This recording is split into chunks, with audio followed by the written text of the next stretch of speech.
para penulis cerpen, para cerpen itu kehilangan lahan secara mendadak, ya. Kehilangan wilayah untuk publikasi karya yang di tempat publikasi itu kita bisa mendapatkan sesuatu, mendapatkan reward gitu ya. Itu digital punya mekanisme yang sama Pak Ahmadin. Bagaimana dia juga punya redaktur untuk mengkurasi karya. Kemudian kalau di koran, di masa-masa kejayaan koran itu cerpen-cerpen atau puisi-puisi yang dimuat kemudian dibukukan, diantologikan gitu. Nah itu juga sebenarnya bisa diadapsi ya. Jadi saya berharap yang senang menulis karya sastra tetaplah menulis gitu ya, karena bagaimanapun perubahan zaman ini terjadi, itu karya sastra tetap dibutuhkan.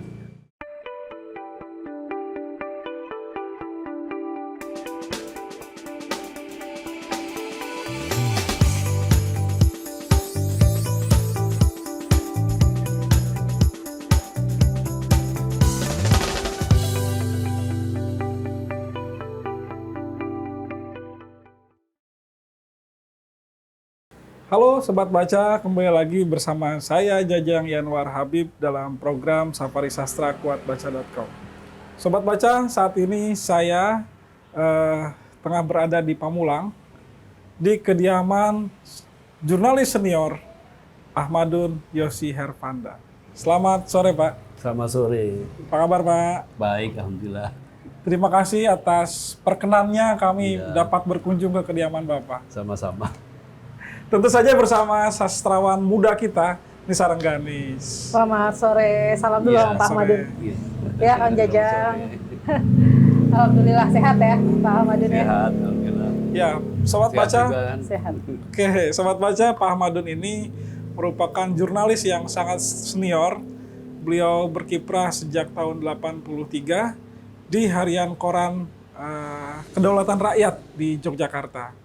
Kemudian sampai berapa tahun kemudian dia ke harian Jogja Pos, kemudian ke majalah Sarinah, dan ketika koran Republika berdiri ya beliau salah satu wartawan yang pertama bekerja di sana sampai beliau pensiun. Saat ini tentu saja beliau kegiatannya sangat menarik untuk kita ikuti karena tadi kita ngobrol di belakang layar, beliau ini sudah berkiprah dalam karya sastra ini sejak tahun 79. Nah, kita ingin tahu, mengunduh isi kepala Bapak nih. Bagaimana seorang jurnalis bisa berkarya sastra, tidak hanya puisi tapi juga cerpen. Nah, itu bagaimana Pak? Iya, sebenarnya saya berangkat itu dari kemenulisan ya. Tidak sebagai wartawan, tapi sebagai penulis. Sebelum di Kedaulatan Rakyat, saya sudah menulis cerpen, menulis puisi, menulis artikel itu.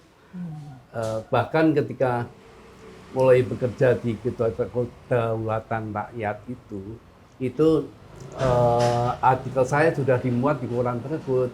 Sehingga begitu ada lowongan, saya datang ketemu pemretnya, langsung terima gitu. Jadi lucu. Ya teman-teman lain melamar, yang lain dites, saya tidak. Pak, saya sudah menulis di koran Bapak ini tulisannya ini. Ya diterima saja, besok mulai kerja gitu. Dan ketika itu masih mahasiswa. Masih jadi mahasiswa. Mahasiswa di mana waktu itu Pak? Di IKIP Yogyakarta. IKIP Yogyakarta. UNY kalau sekarang. UNY ya. sekarang. UNY. Ya, saya menulis kan sejak tahun 79, menulis puisi, menulis cerpen. Nah, kemudian kuliah. Ya, kuliah itu ketika masuk kuliah sudah punya banyak tulisan yang dibuat-buat. Ya karena memang hobi menulis dari kecil gitu. Hobi menulis, dan kebetulan cita-cita saya kan ingin menjadi redaktur sastra gitu. Jadi ketika saya masih tinggal di desa, masih SMA, itu kan membayangkan redaktur sastra itu merupakan bidang kerja yang sangat menarik itu. Ya, karena dia berkuasa, mengatur tulisan, memuat, menolak dan sebagainya, ya, itu redaktur sastra. Dan saya sebagai penulis sastra yang gemar menulis puisi menurut cerpen, saya kira wajar ya kalau punya cita itu ya. Oke. Gitu. Nah ini Sobat Baca, jadi karya beliau ini memang tak seperti yang disampaikan beliau, bahwa buku antologi puisinya itu terbit di tahun 80 ya Pak ya? Ya. Judulnya Ladang Hijau. Kemudian tahun 84 Sang Matahari, sama kumpulan puisi ya. Ya. Tapi kemudian bagaimana Bapak belakangan kan banyak dikenal sebagai penulis cerpen. Ya. Nah itu transformasi dari puisi ke cerpen seperti apa? Tapi sebelumnya saya ingin tanya dulu sama Mbak Nisa. Apa sebagai budayawan muda nih, sebagai sastrawan muda, kesannya tentang Pak Ahmadun ini? Waduh, merinding nih. Baik, terima kasih Pak Ahmadun. Sekali lagi senang sekali ya bisa membagi nanti kisahnya kepada teman-teman. Karena kalau di generasi Nisa tentu saja nama Pak Ahmadun tuh bukan nama yang asing. Dulu banyak terlibat di beberapa menjadi kurator ya, atau menjadi apa istilahnya kalau di sastra itu yang mengkurasi karya-karya penulis-penulis muda untuk bisa diterbitkan menjadi antologi puisi bersama. Pak Ahmadun juga banyak menggerakkan festival-festival sastra. Saya ingat betul Pak Ahmadun tahun 2011 Jilfest, Jakarta International Literary Festival, Pak Ahmadun juga termasuk yang menggawangi ya di sana. Kemudian Pak Ahmadun juga punya komunitas sastra sampai hari ini, bahkan menggagas kelompok sastra di mana di sana ada regenerasi penulis ya. Bagaimana karya para penulis-penulis muda ditayangkan, diterbitkan. Litera.co ya. Betul ya Pak Ahmadun ya. Litera.co.id, sebuah platform sastra yang memuat karya-karya penulis muda dan juga setiap tahunnya memberikan anugerah kepada para penulis yang tulisannya dimuat di sana. Nah ini kan ya suatu hal yang menggembirakan bagi generasi kami, di mana Pak Ahmadun yang kalau kita tahu generasi reformasi, kalau dalam kategori sastra nih Pak Ahmadun disebut sebagai generasi angkatan reformasi yang masih terus melakukan kerja-kerja kebudayaan sampai hari ini. Oke. Nah, predikatnya Terima luar kasih biasa sekali. ya, Pak, ya. Terima kasih. Terima kasih sekali Pak Ahmadun. Itu perjalanan batinnya gimana Pak? Sekian puluh tahun dalam karya kesusastraan itu seperti apa Pak? Iya, menurut saya senang saja, asik saja gitu. Karena memang menyukai sastra, mencintai sastra ya. Ya dijalani begitu saja dengan asik dan tidak terasa tahu-tahu udah tua. Tahu-tahu sudah memasuki masa pensiun. Ya udah, nggak asik aja lah. Ya. Tadi dengar di belakang layar Pak Ahmadun bilang, saya tuh nulis di masa-masa saya nyari waktu saat kerja Nisa.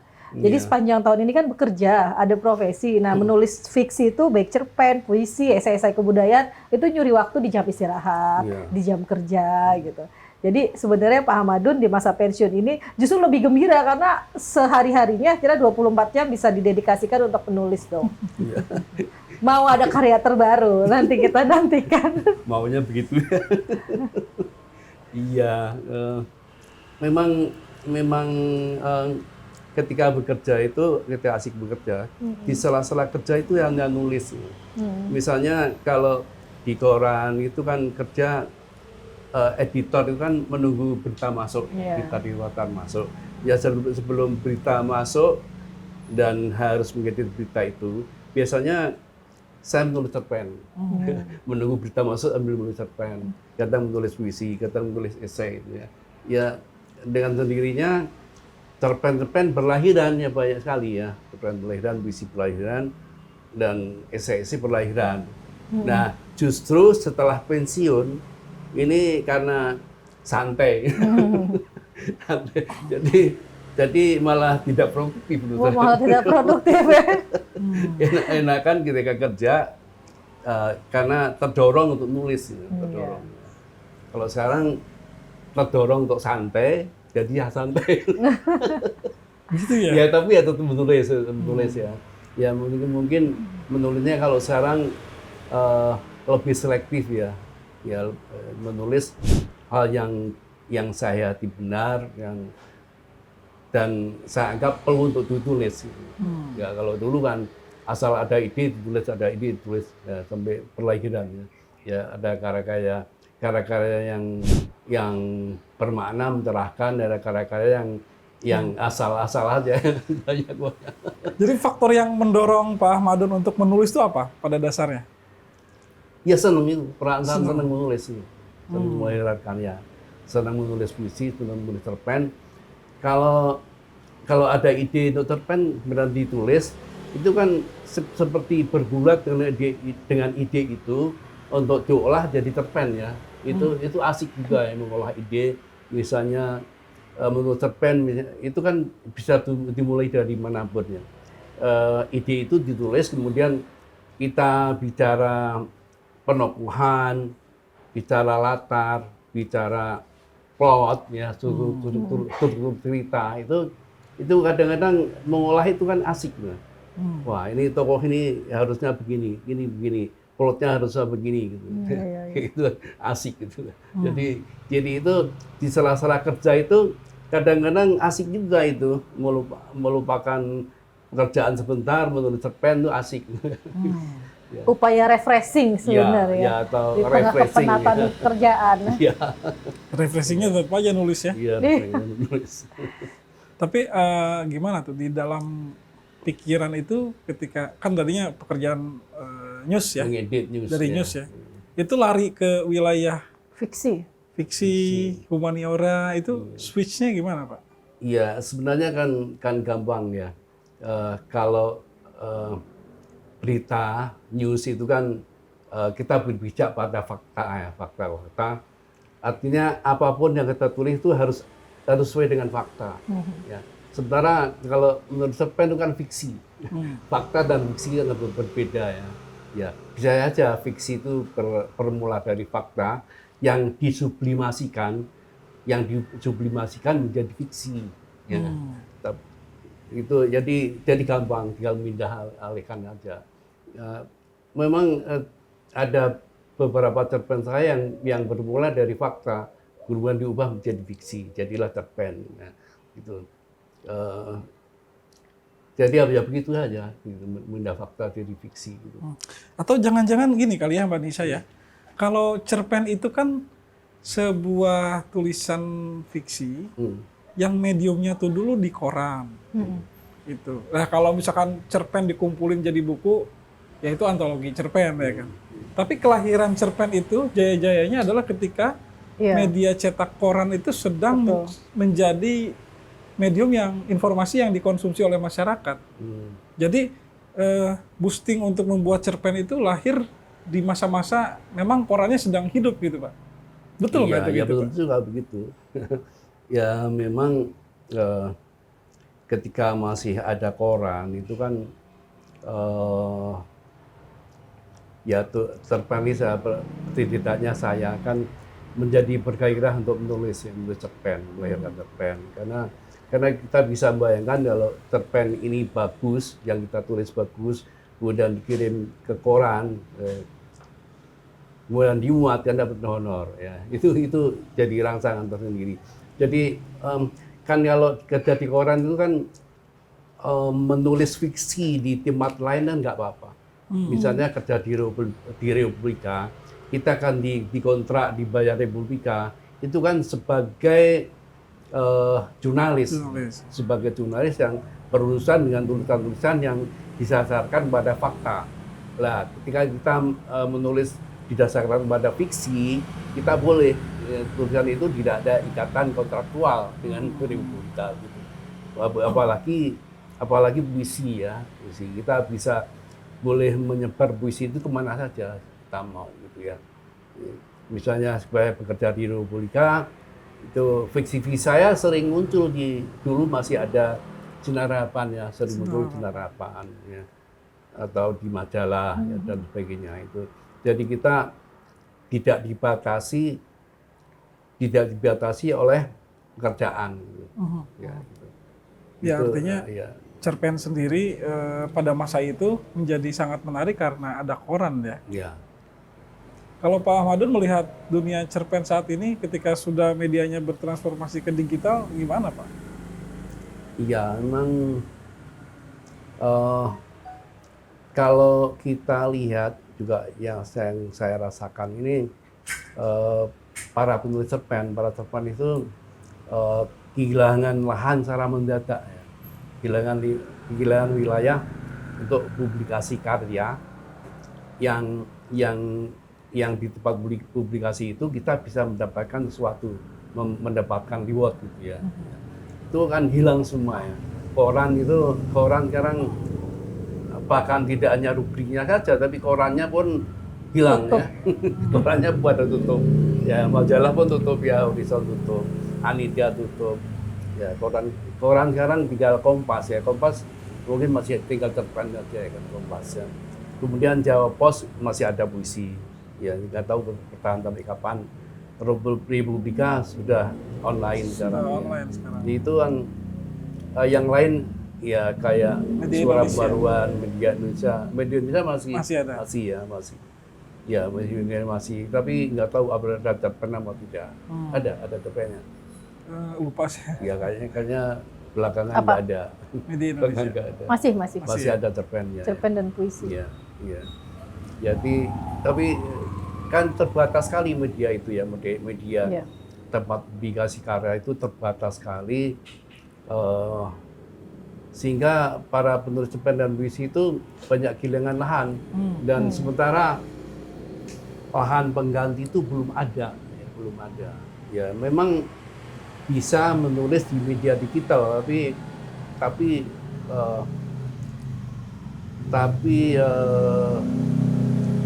seberapa berarti menulis itu kan. Dulu kan media massa itu koran ya, koran menjadi semacam parameter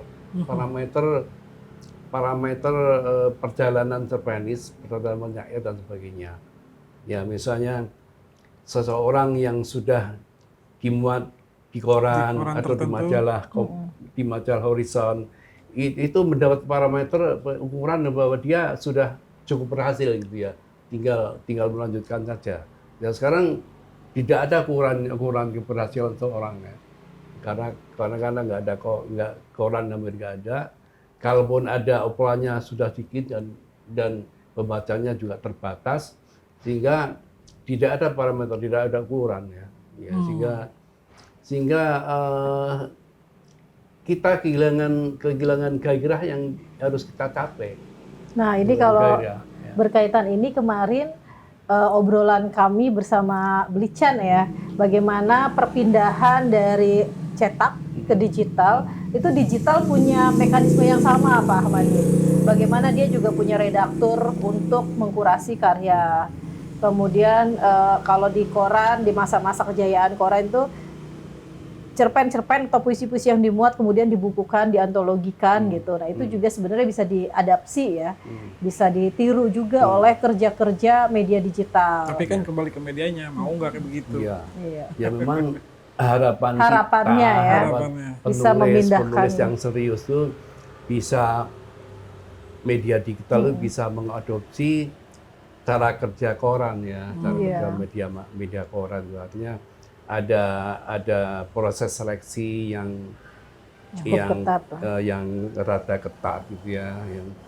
Jadi mungkin karena faktor itu juga kali ya, Pak Ahmadun dan rekan-rekan membuat Geria Litera ini.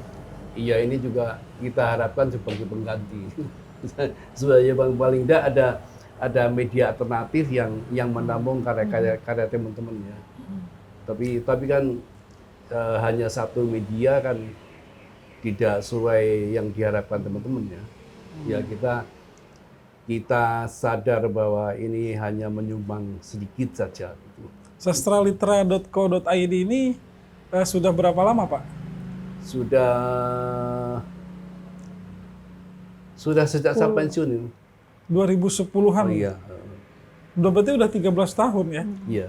Bagaimana Pak perkembangannya selama 13 tahun ini? Ya ini kan media yang dikelola tanpa modal, tanpa modal, dan ya teman-teman bekerja sukarela saja, dan hanya tiap tahun kalau ada acara penghargaan kita bisa berbagi, ya, karena tapi meskipun begitu, saya melihat teman-teman ini serius menyeleksi karya dengan sungguh-sungguh, ya, dan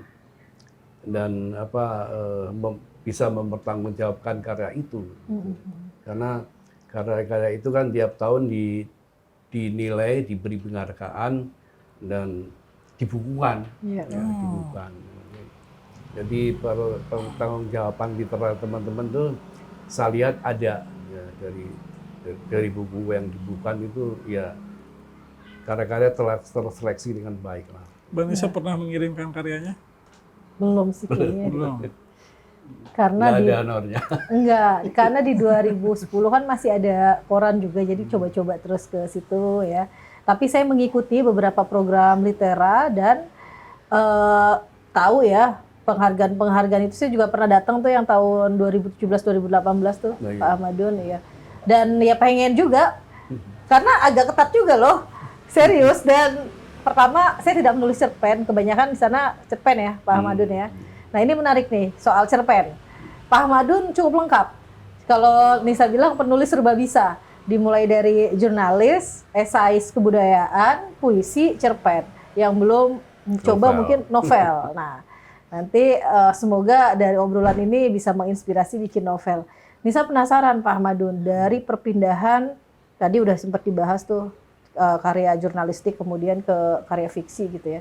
Nah ini yang dari puisi ke cerpen nih, karena nggak banyak juga yang sastrawan itu cukup lengkap. Artinya ya kalau dia nulis puisi biasanya puisi aja. Terus Kalau dia nulis cerpen, cerpen aja. Karena karya-karya Pak Ahmadun puisinya juga dahsyat ya.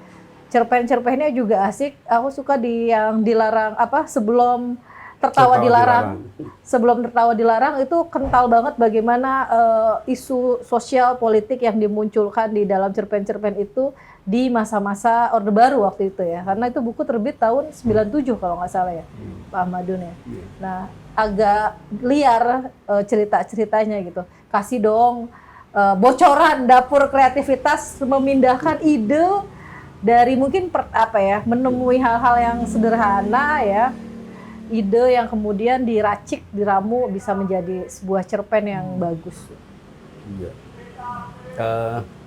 Sebenarnya kalau kita tahu pakem-pakem tulisan itu dengan gampang kita bisa berpindah pakem. Ya. Misalnya pakem puisi itu begini, pakem cerpen begini. Begininya gimana tuh Pak? Kasih tahu pakemnya.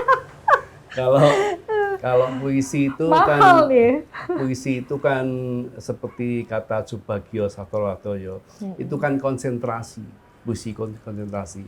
Kalau esai itu pemaparan tadi, orang menulis puisi itu ya mengkonsentrasikan ide menjadi intisari yang kental, padat ya. Padat. Kemudian kan ada pakem-pakem bahwa nulis puisi itu harus bisa memainkan tipografi. Tipografi itu struktur fisiknya. Puisi benar-benar bisa memainkan imajinasi. Imajinasi itu penggambaran ya. Ide. Kalau puisi itu kan ide itu tidak dijabarkan kan konsentrasi ya. Ide itu dikonsentrasikan dan digambarkan ya, digambarkan dalam puisi itu digambarkan dengan simbol-simbol ya, dengan idiom ya. Nah, misalnya sembahyang rumputan yang buku yang puisi Pak Ahmadun. Ya. kita misalnya ketika itu ingin sekali menulis sembahyang kayak apa sih sembahyang dalam puisi. Nah kalau kita menulis sembahyang kemudian menjabarkan sembahyang harus khusyuk, harus gini, itu kan bukan puisi namanya ya. Ya kemudian kalau kita kenalkan, kita konsentrasikan dan kita cari simbol itu kan penggambaran ide, penggambaran ide, simbol. Dan kita cari simbol, kira-kira simbolnya kayak apa yang pas dan belum pernah dipakai orang, itu agak rumit ya. Kemudian saya tulisnya sembahyang rumputan. Sembahyang rumputan apa? Ya jadinya kayak gitu ya. Walau kau bungkam suara adzan walau kau gusur rumah-rumah Tuhan, aku rumputan, takkan pernah lupa sembahyang. Itu dengan apa satu bait itu saja kita sudah memainkan banyak hal. Ya, misalnya walaupun bukan suara azan, walaupun suruh rumah Tuhan. Kenapa kau gusur rumah-rumah Tuhan? Kenapa tidak rumah ibadah, karena mengejar persamaan bunyi. Rima, ada rimanya. Ya, ada rima. Ya pokoknya main-main dulu lah. Nah, itu puisi. Itu puisi. Cerpen gimana pakemnya? Cerpen. Ya, pakemnya ya. Nih workshop menulis singkat nih bersama Pak Ahmadun. Kalau cerpen itu banyak juga jalan. Puisi juga banyak. Itu salah satu jalan gitu ya. Jalan puisi juga jalan puisi juga bisa ditulis dulu ide kayak apa, kemudian dicoret-coret di atas kertas. Oh, ini jadi kental jadi gini ya. Kalau idenya gagasan yang besar begitu ya. Ya cerpen juga begitu. Cerpen misalnya ketika saya menulis ombak berdansa di Likuisa ya. Itu dimuat di Kompas ya. Itu kan ada kaitannya dengan jurnalistik. Ya, itu kan saya bertugas liputan ke Timur-Timur. Ya, Timur-Timur.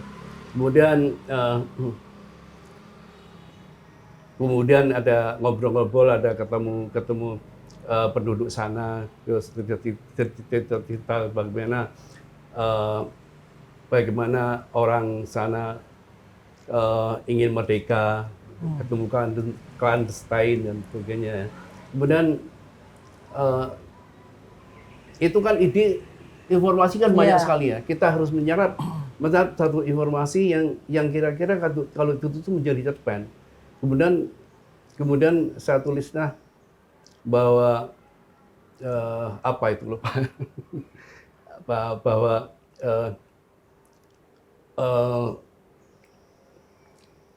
orang memang ingin merdeka tapi tidak ingin perempuan dikorbankan gitu ya. Jadi itu maka saya tulis ombak berdansa di Likuisa. Kemudian endingnya adalah yang laki-laki ditangkap, kemudian perempuannya datang ke penjara, kemudian dia balas dendam pada laki-laki itu, laki-laki yang sebenarnya dia orang yang tidak menghormati perempuan, ya orang yang ini menindas perempuan, ya ketika itu saya menangkan perempuan, laki-laki ditahan, kemudian perempuan itu mengaku pada laki-laki itu bahwa dialah yang melaporkan laki-laki itu, perempuan itu mengaku, dan sekarang dia sudah puas karena dia tangkap, ya gitu. Jadi tetap berangkat dari persoalan yang ada sebenarnya ya. Tapi kemudian dipindahkan. Sebenarnya gaya-gaya seperti Mas Seno juga begitu. Ya, Seno Gumilardi Dharma ketika dia menjadi jurnalis, kemudian di Timor Leste, dan banyak tulisan-tulisan jurnalistiknya disensor gitu. Ya. Kemudian dia menyampaikan kredo ketika jurnalis dibungkam, sastra bicara. Jadi ombak berdansa di Likuisa itu kisah nyata ya? Iya, kisah nyata. Dunia nggak tahu itu. Apa? Dunia nggak tahu itu cerita asli. Itulah kekayaannya jurnalis ya. Iya. Dia menyimpan cerita sampai sekarang. Banyak. Iya, banyak sekali cerita yang belum saya tulis. Banyak sekali. Ya saya kewalahan aja, untuk menuliskannya. Apa kegelisahan ketika suatu pengetahuan itu, suatu pengalaman yang sudah diketahui belum dituliskan itu apa, Pak? Iya, gelisah karena kok tidak sempat menuliskannya. Biasanya kan begini ya, kita punya pengalaman, punya pengetahuan yang menarik untuk ditulis jadi cerpen misalnya begitu ya. Tapi tidak semuanya kan bisa ditulis begitu saja. Ya, semuanya kan butuh eh, butuh tema yang bisa menyatukan, ya, menyatukan. Ya. Misalnya ini, saya kan suka mancing ke laut ya. Saya sering melihat bagaimana perampok-perampok di laut itu, bagaimana kapal besar itu menguras ikan di lautnya sampai nelayan kecil hanya bisa melihat saja ya. Nah itu kan menarik untuk ditulis ya, perampok-perampok di lautnya. Tapi sulit, mulainya dari mana itu? Masuknya ke tema apa? Ya benar, ambil angle. Ya ambil angle-nya dari mana? Ya kemudian endingnya di mana? Gitu. Itu senior sulit. Bapak masih... Iya masih sulit kadang-kadang. Apalagi saya, sulit. belum pernah bikin cerpen saya ini. Ya, tapi kadang-kadang ada, ya memang itulah. Keseruannya Tulisan itu kadang-kadang misteri, ada sesuatu yang menggerakkan untuk lahir. Ya. Oh tiba-tiba pas lagi gampang. Kadang-kadang kita menulis cerpen kadang-kadang ketemu kata kunci itu jalan itu saja mengalir saja sampai selesai. Tapi kadang-kadang nyari kata kunci susah. Ya itulah.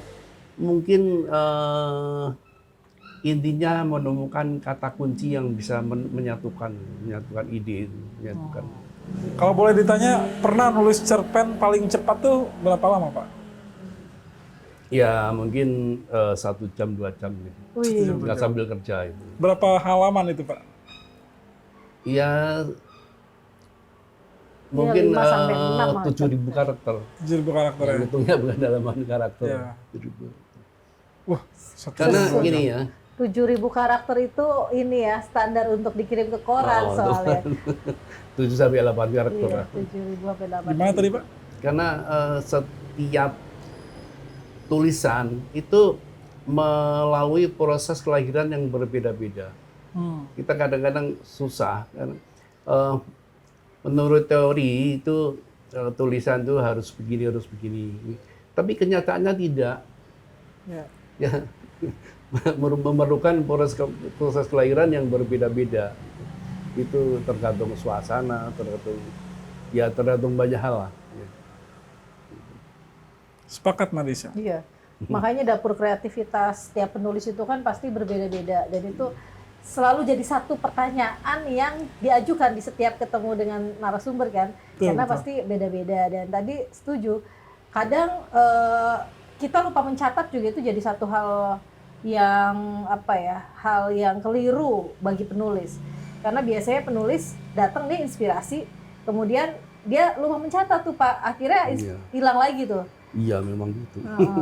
Ya, makanya saya sebagai penulis dulu ketika masih bekerja, ketika masih mahasiswa, kemana-mana membawa buku catatan. Misalnya naik bis sambil melamun, kan pengarang suka melamun. Tiba-tiba ada ide apa tiba-tiba ada ide puisi melintas ditulis. Tiba-tiba ada ide, oh ini menarik dari cerpen, tulis.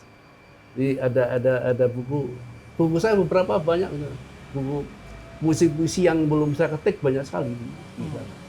Itu waktu masih bekerja dulu kan begitu ya, masih bekerja maupun masih mahasiswa. Nah sampai di rumah kemudian kira-kira ini jadi apa? Ini jadi puisi apa tidak?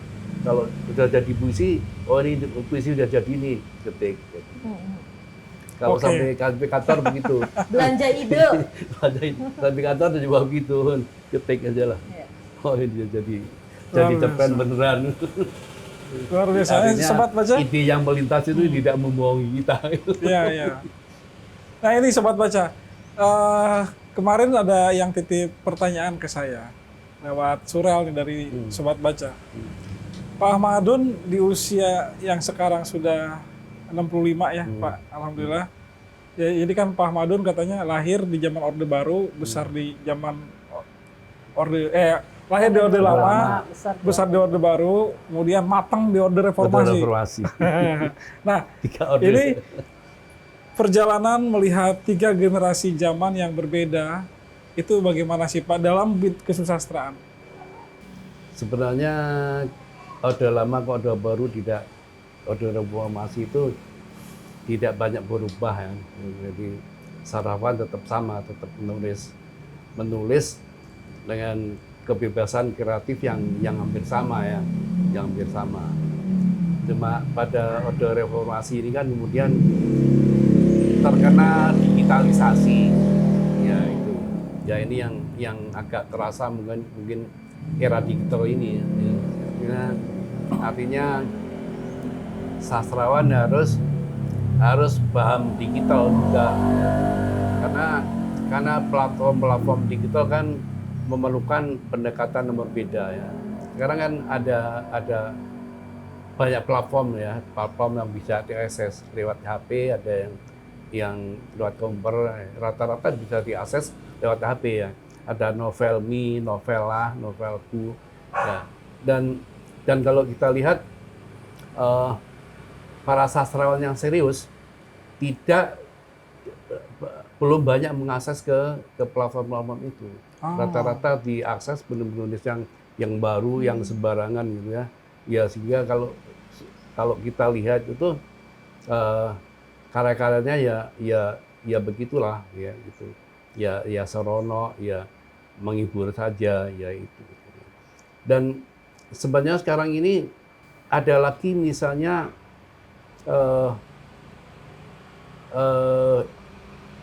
intelijen buatan ya. Kecerdasan buatan yang bisa menulis puisi juga ya, bisa menulis puisi. Jadi sekarang ini luar biasa ya. Intelijen itu bisa menulis puisi sesuai dengan perintah kita. Kita masukkan kata-kata tertentu dan ya diperintah untuk bikin puisi dengan kata-kata itu, jadilah puisi ya. Puisinya macam-macam gitu ya. Saya kira untuk bikin cerpen juga bisa, tapi saya belum pernah mencoba. Kalau puisi udah ya puisi lucu-lucu lah gitu. Tapi serba mungkin ya. Kata-kata apapun bisa jadi puisi menurut mesin itu. Tahu cuma rohnya itu yang nggak ada misalnya. Karena buatan mesin. Tetap akan beda lah citra rasa. Beda. Bagaimana ketika kita minta si mesin AI untuk bikin puisi sedih. Ya, mesin dia tidak pernah merasakan patah hati, tidak pernah merasakan kehilangan atau bagaimana sakitnya saat ditolak gitu kan. Tentu akan beda sih. Jangankan itu, mungkin satu kata aja tidak bisa dimaknai buat dia kan, kayak janco, apa rasanya dikatain janco gitu. Apakah sedang dimarahin atau sedang bercengkrama dengan akrab misalnya gitu ya. Nah, tapi ingin menyambung sedikit tadi mengomentari sedikit dari Pak Ahmadun bahwa masih banyak penulis yang di angkatan Pak Ahmadun yang kemudian belum masuk ke dalam ranah digital atau enggan ya memproduksi karya-karya yang kemudian di platform yang tadi seperti disebutkan. Ya. Nah, kalau saya sih harapannya ya ini kan sudah satu hal yang tidak bisa dihindari ya Pak ya, era digital ya. Dan saya sih nge-searching Pak Ahmadun punya Instagram, kadang nge-tweet ya, bahkan bikin platform media digital litra.co.id itu. Jadi harapannya memang sepertinya perlu deh para sastrawan untuk makin adaptif ya dan masuk, karena karya-karyanya dengan terbatasnya ruang-ruang yang tadi untuk publish, koran-koran banyak yang tutup, paling tidak ketika di platform-platform digital itu masih akan banyak yang mengakses tulisan-tulisan ini. Iya. Sayang juga Pak kalau akhirnya dibanjiri dengan karya-karya yang tadi Pak Ahmadun bilang gitu. Penulis-penulis baru yang mungkin karyanya juga belum mateng. Nah, kalau tidak dibanjiri dengan teman-teman penulis yang memang sudah matang secara kekaryaan, ya akhirnya akan begitu terus. Iya. Cuma mungkin keengganan teman-teman itu mungkin karena royaltinya nggak ada ya. Kalaupun ada butuh proses yang lama.